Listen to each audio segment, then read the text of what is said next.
Normalmente cuando se escucha en la televisión, sobre todo en un programa infantil, a un presentador decir con esa voz extremadamente suave, «Eres una persona muy especial. Solo hay uno como tú en todo el mundo». Bueno, la reacción instintiva de cualquier adulto es esbozar una sonrisa irónica. Claro, es casi inevitable, o sea, se asume de inmediato que es una frase hecha. Exacto. Pura carne de tarjeta de felicitación. Algo diseñado exclusivamente para hacer que los niños se sientan bien consigo mismos antes de salir, digamos, al mundo real. Sí, queda relegado a la categoría de consuelo barato, una idea muy dulce, casi empalagosa, pero que carece por completo de peso estructural. Eso es. Es como una palmadita en la espalda que en el fondo no aporta ninguna herramienta real para afrontar la complejidad de la existencia. Pero ya aquí está el giro. Si se elimina ese tono infantil, se apaga la musiquita de fondo y se analiza esa misma premisa con total frialdad, la idea resulta casi aterradora. Ya, totalmente. El mítico presentador estadounidense Fred Rogers solía repetir constantemente algo así como «Nunca ha habido nadie exactamente como tú antes y nunca lo habrá de nuevo». Y bueno, hoy es 23 de marzo de 2026 y en la exploración detallada que nos ocupa tenemos sobre la mesa un ensayo fascinante. Muy fascinante, la verdad. Se titula There is only one like you. Es el día 81 de nuestra serie de fuentes. Y la misión de este análisis es, precisamente, descubrir cómo la filosofía estoica de hace milenios, la economía moderna y hasta la televisión infantil convergen en una guía práctica. Porque el documento plantea algo radical: despojar esa frase de su barniz infantil y tratarla como una premisa filosófica de primer orden. Lo fascinante aquí es que esa singularidad absoluta no viene con un manual de instrucciones en la guantera. ¡Qué gran verdad! O sea, saber que uno es una edición limitada de sí mismo no ofrece ninguna pista sobre cómo reaccionar, no sé, cuando hay un despido en el trabajo, cuando una relación se desmorona o cuando el mundo entero parece volverse caótico. Cero pistas, claro. En lugar de ser un simple halago, esta idea eleva de forma aplastante la responsabilidad de vivir. Significa que nadie más puede interpretar este papel.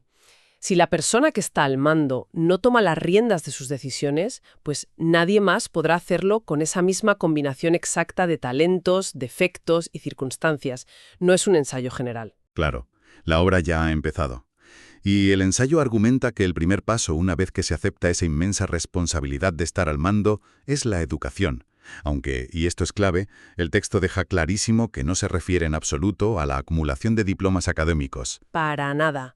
De hecho, el documento recurre a Epicteto, un filósofo que, tenía una habilidad brillante para cortar de raíz cualquier pretensión intelectual. Sí que la tenía así. Cuando a Epicteto se le preguntaba qué significaba realmente estar educado, su respuesta no incluía pergaminos ni años de estudio. Para él, la educación consistía en aprender a aplicar nuestras ideas preconcebidas a las cosas correctas. Y, lo que es el pilar de toda su filosofía, saber separar milimétricamente las cosas que están bajo nuestro control de las que sencillamente escapan a él. Es, digamos, un mecanismo de filtrado. Vale, a ver, vamos a desgranar esto, porque la fuente utiliza una analogía fantástica para anclar esta visión de Epicteto en la realidad. Tener un título universitario colgado en la pared o haber leído cientos de libros significa que se está educado exactamente en la misma medida en que tener unos zapatos en los pies significa que se está caminando. Me encanta esa imagen. Los zapatos son simplemente la herramienta potencial, ¿verdad? Claro. Son el punto de partida que hace posible el viaje, pero no constituyen el movimiento en sí mismo. Alguien puede tener el calzado más caro del mundo y quedarse sentado en el sofá toda la vida. Totalmente. Y fíjate, siglos antes que Epicteto, Heráclito llegó a la misma conclusión pero abordando el problema desde un ángulo mucho más poético. Sí, lo de los dioses. Exacto. Heráclito criticaba duramente a aquellos eruditos que habían memorizado los incontables nombres de dioses, que conocían la genealogía de los monstruos mitológicos y podían recitar enciclopedias enteras, pero que a nivel fundamental aún no entendían que el día y la noche son una misma cosa. Es la distinción abismal entre acumular datos y poseer sabiduría real. Y para ilustrar este peligro, fíjate, el peligro extremo de confundir información con sabiduría, el ensayo rescata una parábola magistral del maestro zen Anthony de Melo. Ah, la del prisionero, es buenísima. Es brutal.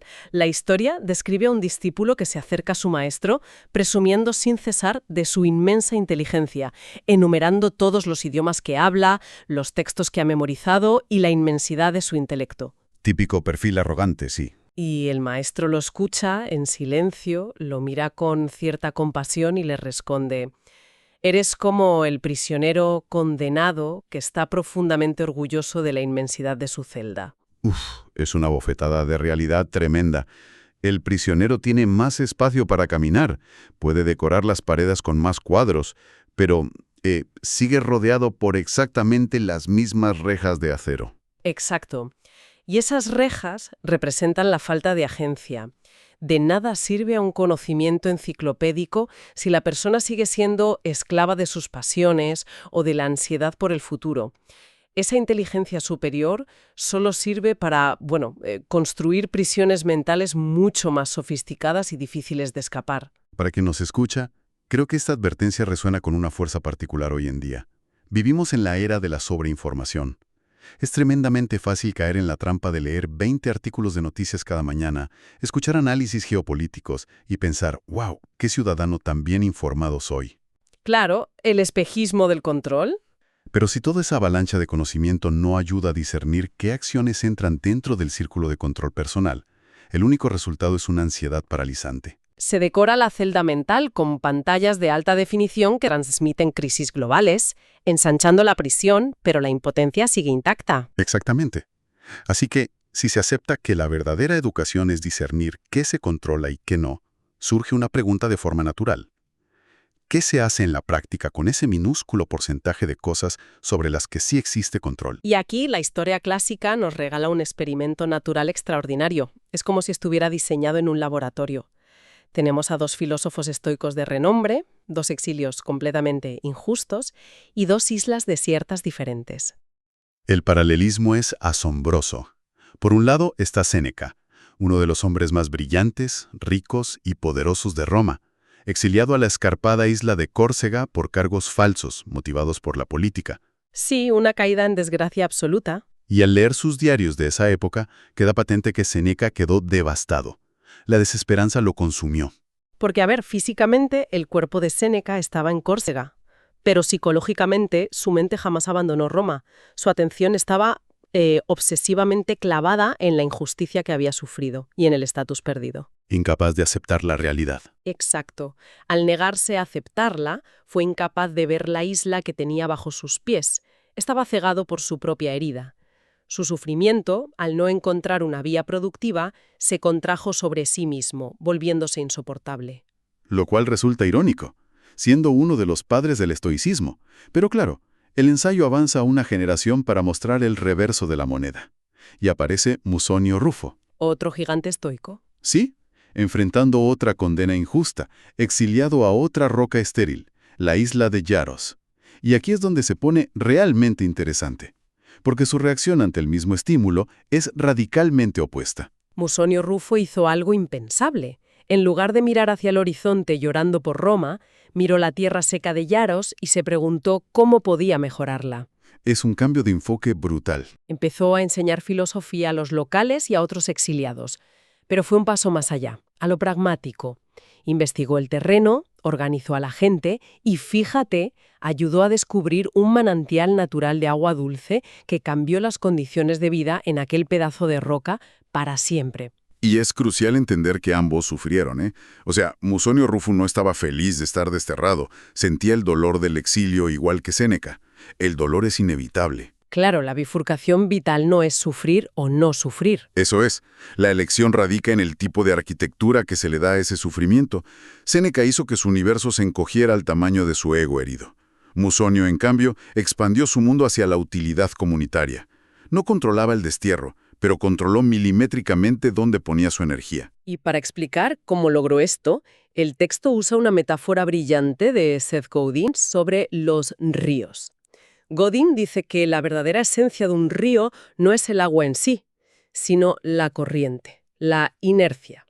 Cuando nos enfrentamos a una adversidad, el primer instinto suele ser construir una enorme presa mental para detener el problema de golpe. Pelear frontalmente contra la realidad, vaya. Exacto. Pero las presas exigen un coste altísimo, luchan constantemente contra la presión del agua y cuando se acumula demasiada terminan agrietándose y provocando una inundación catastrófica. Y la fuerza de voluntad humana funciona igual. Si se usa para resistir la realidad de forma constante, termina quebrándose. Por eso Godin propone algo más inteligente, cavar un pequeño canal, observar hacia dónde intenta ir el agua de forma natural y facilitar ese camino. Al alinear la agencia personal con la inercia del río, la propia corriente hace el trabajo pesado. Exacto. Musonio no gastó energía intentando construir una presa contra el Imperio Romano. Simplemente buscó el manantial y empezó a cavar. Pero claro, leer sobre las hazañas de Musonio Rufo desde la comodidad del hogar, genera un pico de inspiración temporal. Ya, la teoría es preciosa. El verdadero desafío es que la inspiración se evapora al primer contratiempo. ¿Cómo se construye el andamiaje necesario para seguir cavando ese canal un martes por la tarde lluvioso, cuando el cansancio te nubla el juicio? Y ahí es donde el ensayo introduce el motor mecánico que hace posible cualquier filosofía aplicada, que es el efecto compuesto. Darren Hardy lo define con una ecuación muy simple. Pequeñas elecciones inteligentes, más consistencia inquebrantable, multiplicadas por el tiempo, igual a cambio masivo. Suena a matemáticas puras. Es que no es magia ni pensamiento positivo. Es cómo se transforma el comportamiento humano. Musonio no transformó Yaros en una tarde heroica. Un día caminó, otro habló con un pastor, otro movió piedras. Es la acumulación de microacciones. Me recuerda lo que decía el médico William Osler, de no mirar la montaña entera, sino centrarse en la pequeña tarea que se tiene, digamos, a la altura del codo. Exacto. Y elimina la parálisis por análisis, porque la ansiedad por el futuro se disuelve. Es como el proverbio chino. El mejor momento para plantar un árbol fue hace 20 años, pero el segundo mejor momento es hoy. Ahora bien, me gustaría hacer de abogado del diablo un instante. A ver, dime. ¿No peca todo este concepto del efecto compuesto de ser excesivamente optimista? Parece sugerir que realizar pequeñas acciones diarias conduce de forma irremediable al éxito. Pero, ¿y si esas pequeñas acciones están mal orientadas? Es que esa objeción es fundamental. Esto plantea una pregunta importante, porque el propio Darren Hardy advierte con contundencia sobre el lado oscuro del efecto compuesto. Esta ley matemática es completamente neutral, funciona con la misma eficacia en ambas direcciones. Claro, para bien y para mal. Las pequeñas fugas de agua no reparadas hunden los transatlánticos más grandes. Y curiosamente, Séneca ejemplifica esto a la perfección. Cada día que pasaba en Córcega escribiendo en su diario lamentos sobre su mala suerte, estaba realizando un pequeño depósito en la cuenta bancaria de la amargura. Es muy paradójico porque Séneca escribió tratados hermosísimos sobre la brevedad de la vida y cómo posponer las cosas es el mayor desperdicio. Y sin embargo, el efecto compuesto de su queja diaria terminó hundiéndolo. Es la prueba de que conocer la teoría no inmuniza contra el fracaso en la práctica. Por eso el emperador Marco Aurelio utilizaba en sus diarios una prueba de fuego que roza lo macabro, pero que es súper efectiva.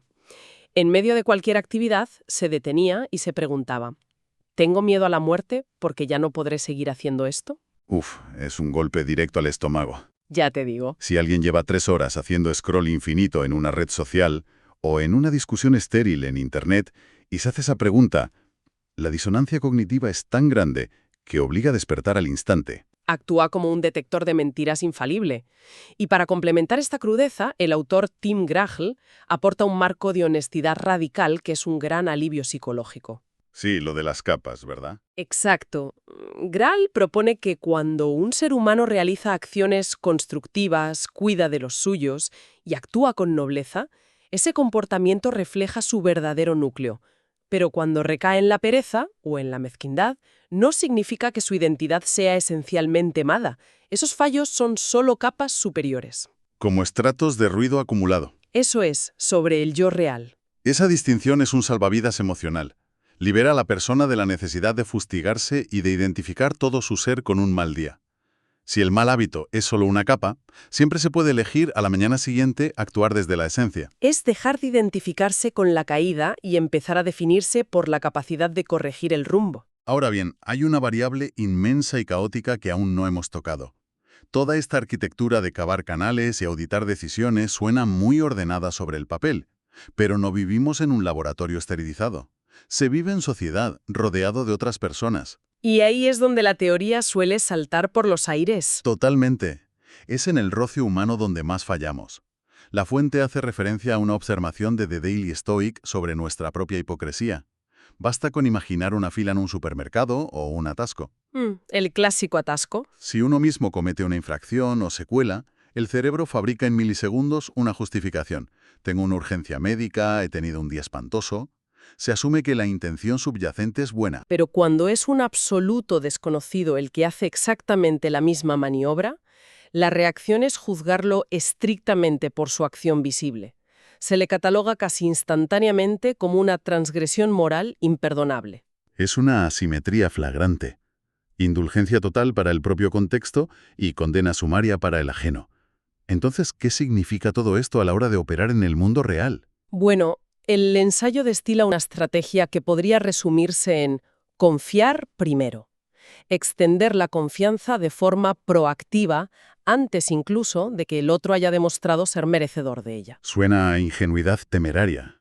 A ver, porque alguien que confía ciegamente será traicionado en algún momento. Claro que sí, pero el argumento subyacente es de un pragmatismo muy frío. Asumir el coste temporal de una confianza mal depositada sigue siendo, a largo plazo, una inversión muchísimo más barata que pagar el coste vitalicio del aislamiento y la paranoia. El cinismo constante es un impuesto demasiado alto para el alma. Exacto. Y conectando esto con el efecto compuesto, la forma en que se trata a los demás, en especial a los niños, genera repercusiones exponenciales. El modelo de comportamiento silencioso pesa infinitamente más que cualquier lección verbal. Como cita la autora Rachel Cruz, se capta más de lo que se enseña. Es que los discursos rara vez cambian conductas. El ejemplo es lo que las moldea. El economista Bryan Caplan aporta una perspectiva reveladora en la crianza. Al educar a sus hijos en casa, estableció una regla mental inquebrantable. No sois una interrupción de mi trabajo, vosotros sois mi trabajo. Adoptar esa visión requiere reestructurar por completo el ego adulto y encaja a la perfección con la definición de amor de Hemingway, que el documento también rescata. Hemingway afirmaba que amar implica un deseo genuino de hacer cosas por el otro, un anhelo de sacrificio. Porque quienes observan desde fuera no absorben grandes discursos sobre la virtud, absorben la textura real de las acciones. ¿Cómo respondes a tu pareja un lunes por la mañana en medio del estrés? Esa respuesta nerviosa es, en la práctica, tu filosofía aplicada. Es el trabajador, no la herramienta, advierte el ensayo. Un artesano mediocre con el mejor taller producirá una obra mediocre, pero un ser humano excelente, bajo presión y con herramientas defectuosas, producirá algo notable. Volvemos a Musonio Rufo en la isla estéril, sin biblioteca, sin estatus, pero con una disposición férrea a ser útil. Y resultó ser más que suficiente. Pero hay que tener cuidado porque admirar pasivamente estas figuras estoicas nos devuelve a la celda bellamente decorada, de Antoni de Melo. Si la sabiduría no cruza la barrera de la aplicación diaria, seguimos siendo prisioneros. Llega el momento ineludible de la prueba diaria. Y para afrontar esa prueba, el documento aporta una reflexión del ilusionista Derren Brown. Él confiesa que en sus inicios abrazó el estoicismo casi como un dogma, buscando una invulnerabilidad emocional absoluta. La armadura impenetrable. Exacto. Pero con los años y los golpes de la realidad, su perspectiva cambió. Hoy en día concibe esa filosofía simplemente como una caja de herramientas. Lo cual podría parecer una dolorosa rebaja de expectativas desde fuera. Podría parecerlo, pero en realidad es el salto definitivo hacia la madurez.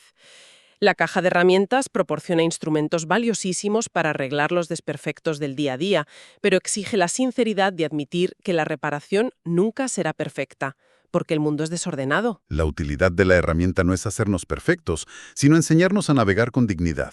Abandonar la fantasía de la invulnerabilidad no es rendirse, es aceptar la incertidumbre. Tal cual. Por eso Simon Sinek recuerda que ningún plan resiste el contacto con la realidad sin alteraciones. Paulo Coelho añade que quien confía en su camino no necesita demostrar que los demás se equivocan. Y Jane Austen remata diciendo que el estilo de una persona no tiene por qué ser la regla universal para el resto. Es un llamamiento rotundo a soltar el afán de controlar lo incontrolable. Y hablando de herramientas concretas para acabar ese canal, el ensayo concluye con esa frase atemporal del diario de Ana Frank: el papel es más paciente que las personas. Una observación nacida en el encierro extremo, pero de una practicidad inmensa. Cuando la frustración nubla la mente, el instinto básico es volcar toda esa carga sobre las personas del entorno. Pero el papel actúa como un amortiguador perfecto. Una libreta en blanco no juzga, no interrumpe y no sufre daños colaterales. El papel proporciona ese espacio seguro para la honestidad radical. Sentarse a escribir un diario no es un registro monótona, es la práctica filosófica en acción. Es la pala entrando en la tierra, es separar minuciosamente lo que dependía de uno mismo de lo que dictó el azar. Es mirar el caos y decir, de acuerdo, el plan ha fallado, pero ¿dónde se esconde el manantial de agua dulce en este escenario? Si conectamos esto con el panorama general, la lección que destila este día 81 de las fuentes es de un optimismo profundo. Sin importar qué fracasos se acumularan ayer, el amanecer ofrece un reinicio total. Cada día se renueva la opción de rededicarse a construir una mejor versión personal. Porque comprender esa singularidad, ese solo hay uno como tú en todo el mundo, no es un refugio para el ego, es aceptar una monumental responsabilidad vital. Y eso es el desafío silencioso que queda flotando. Si el efecto compuesto trabaja en la sombra magnificando cada decisión, y el papel es infinitamente más paciente que las personas, ¿qué pasaría si ese pequeño canal mental comenzara a excavarse esta misma noche, virtiendo el mayor problema que genera ansiedad sobre una hoja en blanco, en lugar de dejar que su peso aplaste los hombros de otra persona? Una pregunta para pensar. Ha sido un placer desgranar estas fuentes hoy. A seguir explorando.